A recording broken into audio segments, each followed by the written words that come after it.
What's up, YouTube? Welcome back. Here back at the gym, workout anytime, 24-hour fitness. We are about to go in and do chest. The last chest video we did high volume.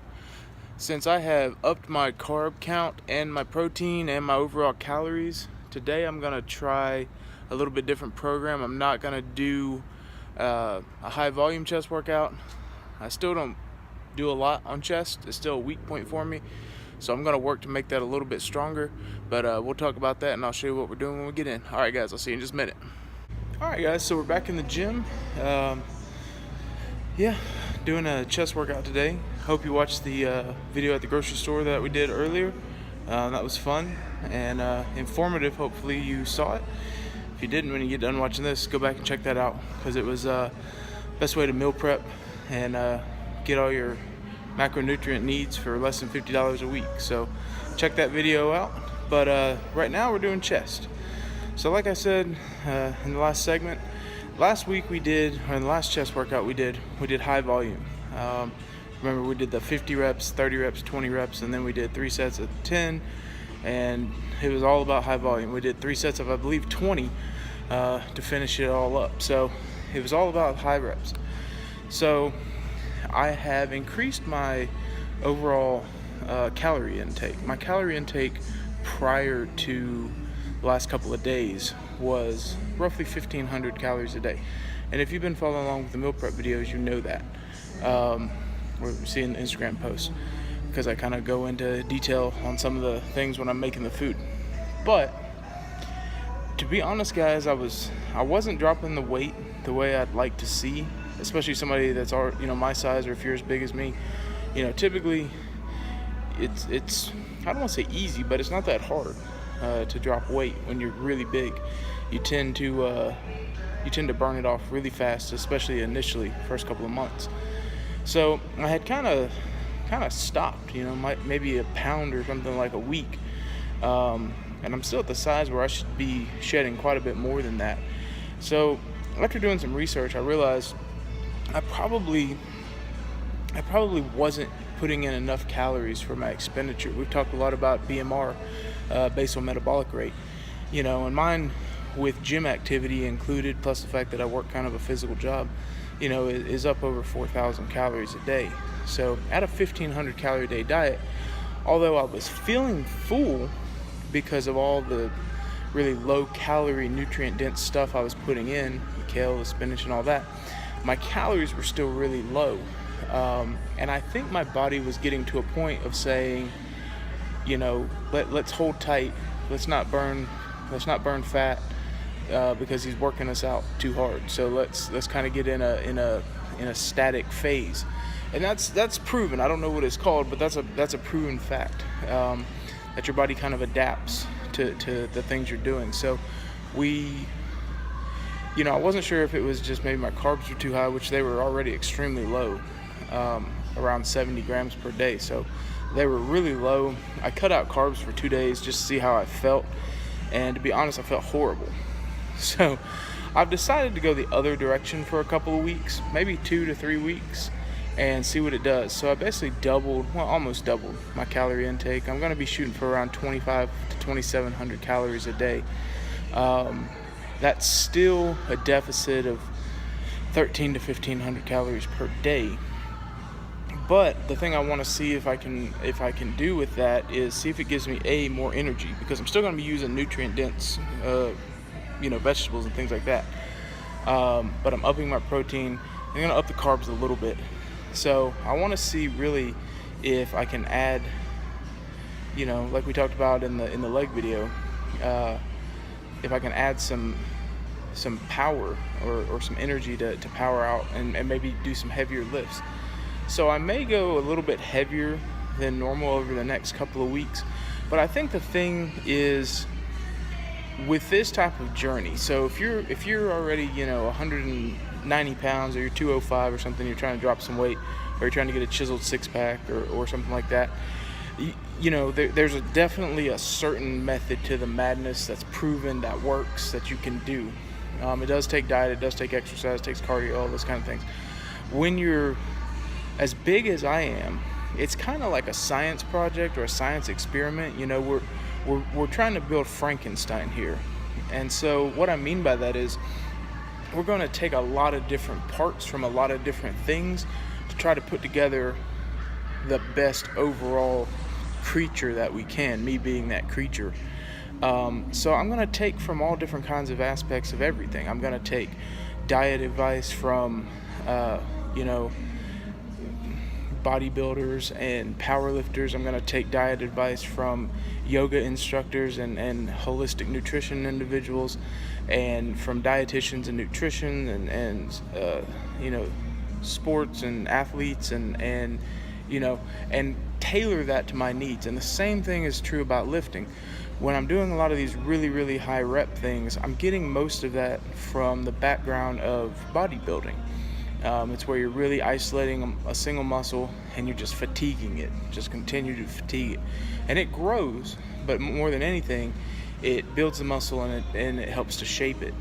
So I'm going to change a little bit, and we'll change back. I mean, I'm going to still do some high volume stuff today, but on these first couple of sets of things that I'm doing, I'm going to go with more of a maybe a powerlifting or strongman style, where my reps are low and I'm just trying to increase weight. So again, when you're as big as I am, you can try a bunch of different things. The biggest thing and the most important thing is just put in the work. It doesn't matter if you're doing 30 minutes of cardio or an hour of cardio. That's not what's important. The thing that matters is, are you doing cardio? And when you're my size or bigger than me, a lot of times we aren't doing those things. We aren't putting in the work. We aren't putting in the work with the diet. We aren't putting in the work with the gym. We aren't putting in the work with anything, because we're tired all the time. So don't worry about changing things up. If something's not working, make that change. It's better to change and see how something does every few weeks than to get discouraged doing the same thing for 3 months and seeing very little progress. Now, I will say, you will see progress. If you're putting in the work, if you're doing these type of workouts and doing this meal prep, you're going to see progress. So don't worry about that. But again, it's one of those things where, think of yourself that way. Think of yourself like Frankenstein, or Frankenstein's monster, actually. Frankenstein's monster was a bunch of different parts, all put together, kind of the best, biggest, and strongest of everything. So that's what we're trying to do. That's what we're going to do from here on out with both our diet. We're going to put ourselves in calorie deficits some days. We're going to put ourselves in carb deficits. We're going to do what they call carb cycling. We may even do some intermittent fasting.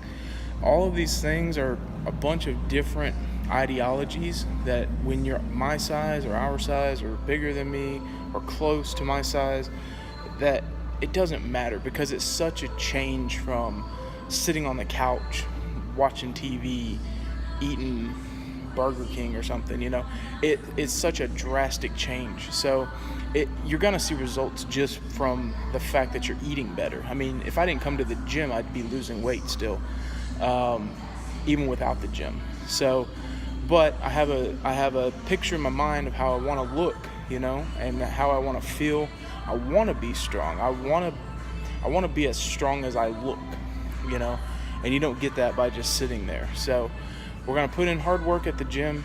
We're going to try really hard, and we're going to take a little bit, of ingredients from powerlifting, a little bit of ingredients from bodybuilding, a little bit of ingredients from maybe CrossFit, a little bit of ingredients from athletic training like the NFL, endurance athletes. We're going to take a bunch of different stuff, and we're going to put all these ingredients in. It's going to be hopefully the recipe for success, and the recipe for us looking better, feeling better, and fitting into clothes better.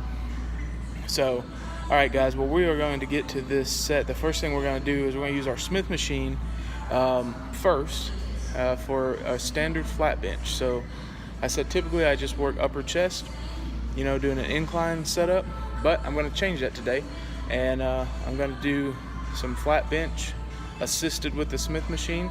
Again, I can't do a lot of bench press weight, so it's not about that. It's about feeling comfortable with what's there and getting my reps done, and then gaining a little bit of muscle each time. So All right, guys, I'll see you in just a minute. Let's get to it and let's get to work.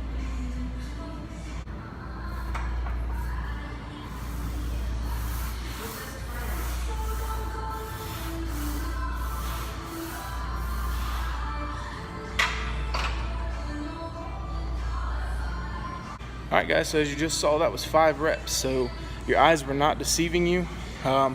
It wasn't 10 reps or 20 reps or 30 reps or 50 reps. It was 5. So I'm gonna add a little bit of weight, try to do 5 more. And I'm gonna continue this process basically until I can't get my 5. So we're still doing volume, but we're gradually increasing the weight, and we're not sticking with the same weight for extended reps. So let's get to the next one.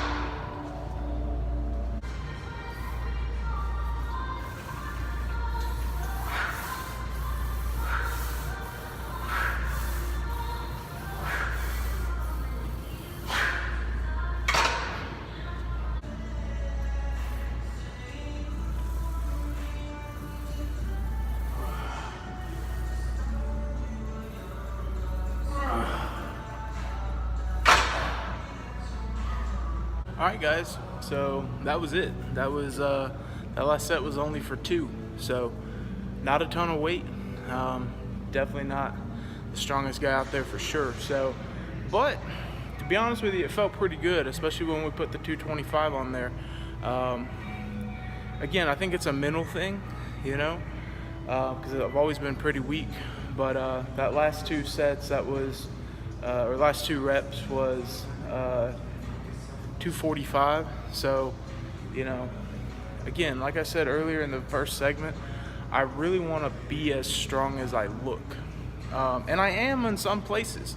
You know, my arms are pretty strong, my shoulders are pretty strong, my legs are pretty strong. I lack probably in my back and probably in my chest for sure. So, but it's not all about that. We've got time. We've got till the end of time to perfect this. So I'm pretty happy with that. I think next we're going to move on to incline. It's been a long time since I did flat bench, and that was weird movement for me. I wasn't very comfortable doing it, and a lot of that has to do with my body size. You know, you got a big round back that's not muscular, you know, and a big round front, and so it's like trying to lift weights on a bowling ball. You know, there's not really good angles all the time. So we're gonna move on to incline bench. I think I'm just gonna do sets of 5 for as many sets as I can do, just like I did on the Smith machine, where, you know, when I got to 245, we had to call it quits because I only did 2 reps. So I think I'm gonna start with the weight we did last week. Now granted, we were doing 3 sets of 10, so I might even go a little bit heavier. I don't remember what we did last week. I think we did 50, 55s, 60s, and 65s. I don't know. I'll look back and tell you. But I think I'm going to do that. Incline dumbbell press. Sets of 5 until I can't. And then we'll go on to the next thing.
Alright guys, so that felt pretty good.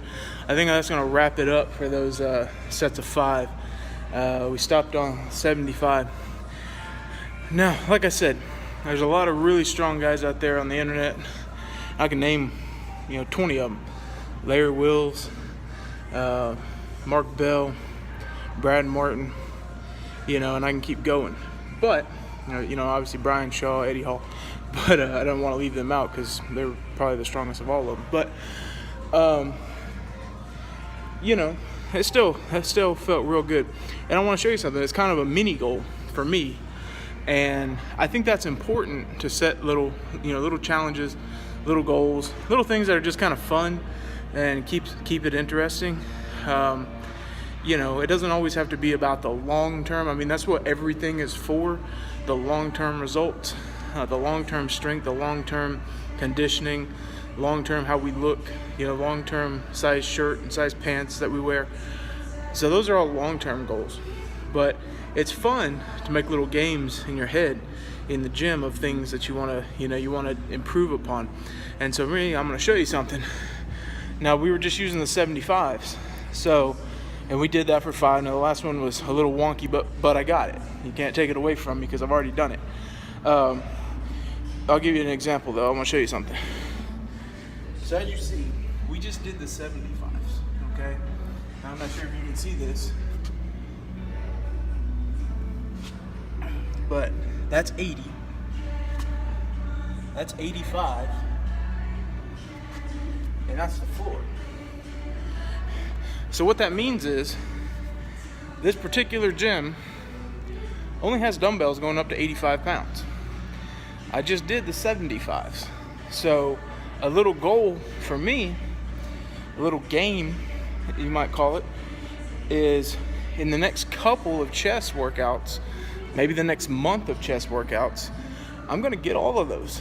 I'm gonna get all the way up to the 85s until there's nothing else left. And then obviously I'll have to start doing them for more than 5. But yeah, so it's a little game. It's a little game.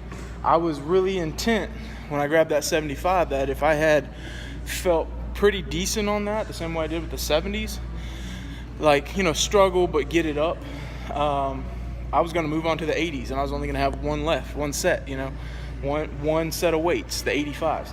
Now, don't get me wrong. This is a national gym, This is, for all you the movie Dodgeball fans out there, this is Globo Gym.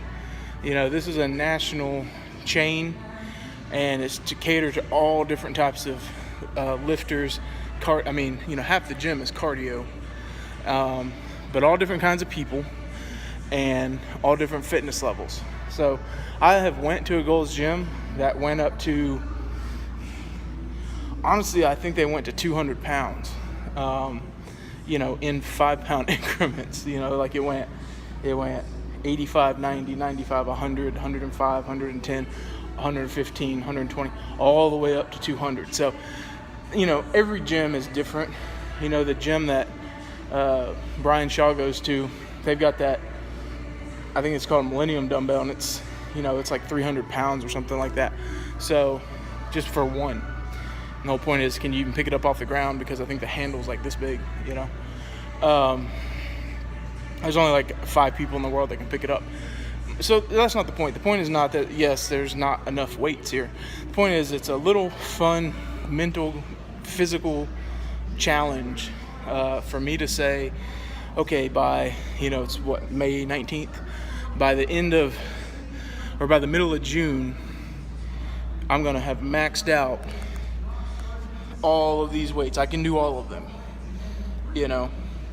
So there's no weight that limits me, all the way down. I'd be these right here. That's it. I'm on these. This one. So 1, 2, yeah. So this one. So I finished here. So I've got to do these, and then I've got to graduate to these. And that's hard. That was like the weatherman pointing at the map backwards. So that's why I didn't know what I was doing. But yeah, so think of little fun challenges, One of the challenge, the same Gold's Gym that I was telling you about that had like 200-pound dumbbells that I couldn't even pick up. They had a tricep push down machine that really didn't have a lot of weight on it, and they had another one. They had two. I think they had three, but one of them only went to maybe, I don't know, 150 or something. And so I maxed that out eventually. And so it was really cool. It was a fun game to each time to say I'm going to add a little plate, each time I train triceps, to where I can max it out, not just for one, but where I could do a set of 10. It was just a little game, but it was something that was fun to do. So, all right, guys, we are going to get to the next exercise. So I will see you in just a second. All right, guys, so the next thing we're going to do, we're going to do cable crossovers. We're going to do 3 sets of 10. We are not going to go heavy on this exercise like we have on everything else. Well, we're going to go heavy enough that we could probably only do 10. So we're going heavier than we'd only do 5. We would be staying with the 5 thing. But we're going to go as heavy as we can to get out 10 3 times, 3 sets of 10. But I normally don't do this, but I want to show you something because it's going to be different wherever you do this exercise a little bit. But if you can see,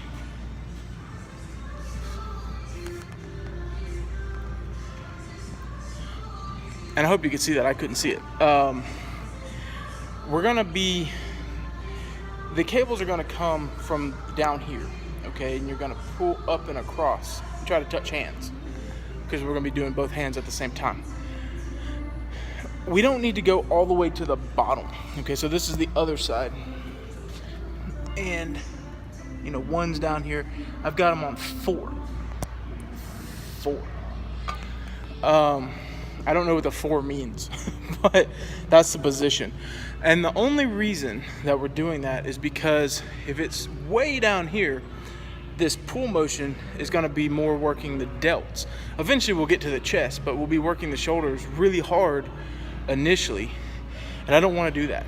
I really want to isolate my chest. Now I'm still going to need my shoulders a little bit. And one of the things that a lot of people do is they'll go straight across. And that's perfectly fine. But I'm just working a different part of my chest.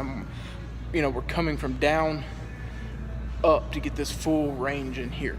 So if you feel more, some people come from up and come across and come down. You've probably seen guys doing that, people doing that. And some people go just straight across. All of those are working your chest, and all of those are perfectly fine. So do whatever you want to do on that. But if you decide to go this low route, it's not all the way from the ground. So it's not dropped on position 1. I could probably even go up to position 5 instead of 4, but I'm going to leave it at 4, and I'm going to pull from down, up, and across. So it's kind of a complex motion. We're not going heavy on weight. I'm starting at 20 pounds on each side, so that's how little weight we're doing, guys.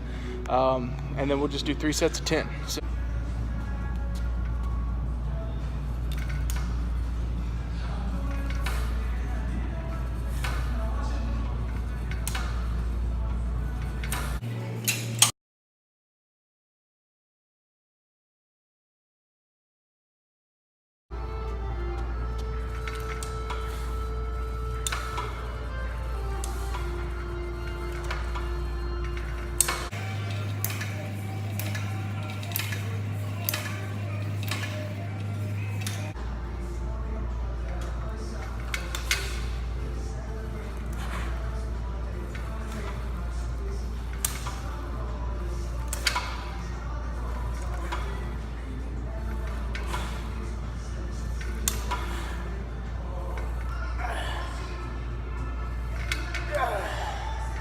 all right, guys, so that wrapped up the cable flies. That's basically like doing a dumbbell fly, and I like dumbbell flies, but if my elbows hurt real bad, I don't like to do them because that's really where a lot of stabilization on a dumbbell fly comes from. So cable flies work good. They keep good resistance throughout the movement, and when you get to the top, see on a dumbbell fly, when you get to the top of the movement, it's actually a little bit different because it's trying to come inwards. You're trying to pull inwards, and it gets to a teeter point, and then it actually wants to go inwards by itself. And and then the resistance goes away. So, but you get the backwards resistance. But with the cable fly, the most resistance is actually at the top of the movement. So I like them, and you should do them too, because you'll like them. And so we just did 3 sets of 10. We're gonna move over to the chest fly machine that we did on the last one. Try to do 3 sets of 20 and do a little burnout, and that'll wrap us up and we'll be done. So all right, I'll meet you over at the chest fly machine.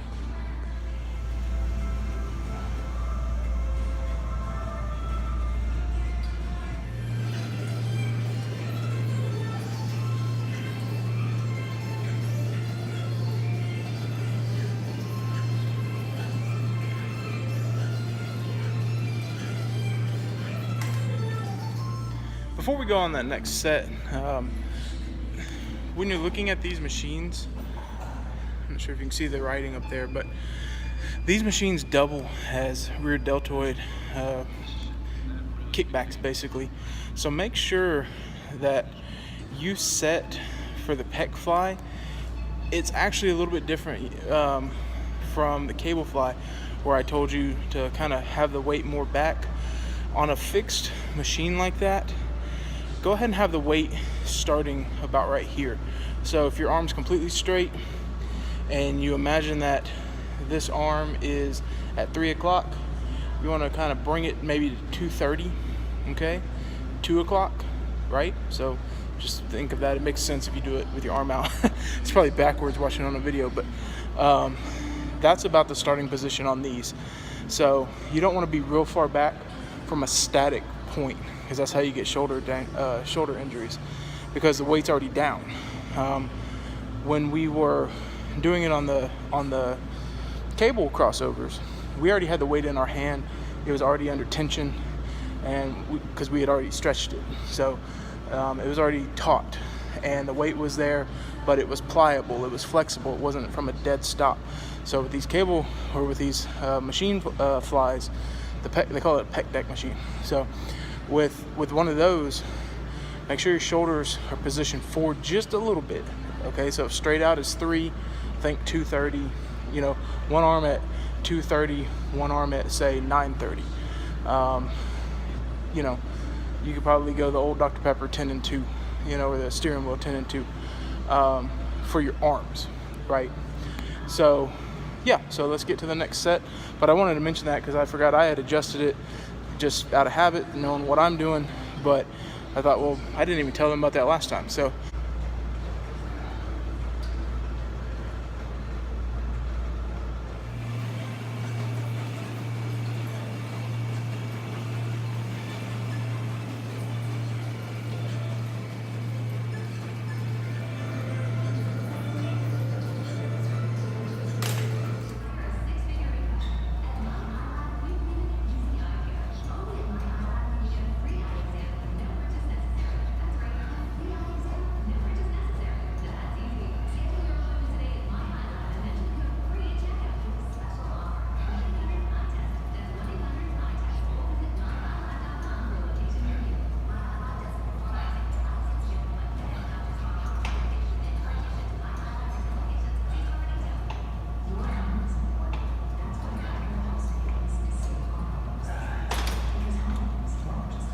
alright guys, so that wraps up our chest session today. Hope you enjoyed the video. I enjoyed filming it and doing the workout. Felt good, and I hope you're liking this video series. Like I said, we've got some stuff in the works. We might have a special guest on the next one, and so we'll see how it goes. But yeah, I'm enjoying doing these. I hope you're enjoying watching them. Hoping you're getting something out of them. If you have any questions, don't forget to ask down below, comment, and or shoot us an email, boltonfattofit@gmail.com. If you like the video, just click the little thumbs up, and don't forget to subscribe to the channel, because that helps. You know how YouTube is, but subscribe to the channel, hit the little bell to get the notifications, like today when we just kind of randomly did the grocery store video. We made a decent little video about shopping for under 50 bucks, and if you don't have the bell hit, you won't get a notification when something like that pops up. So alright guys, we appreciate you subscribing to the channel and liking the videos, and thanks for following us on Instagram and Facebook, And all right, guys, we'll see you on the next one. And I appreciate all the support. All right, till next time, guys. Take care.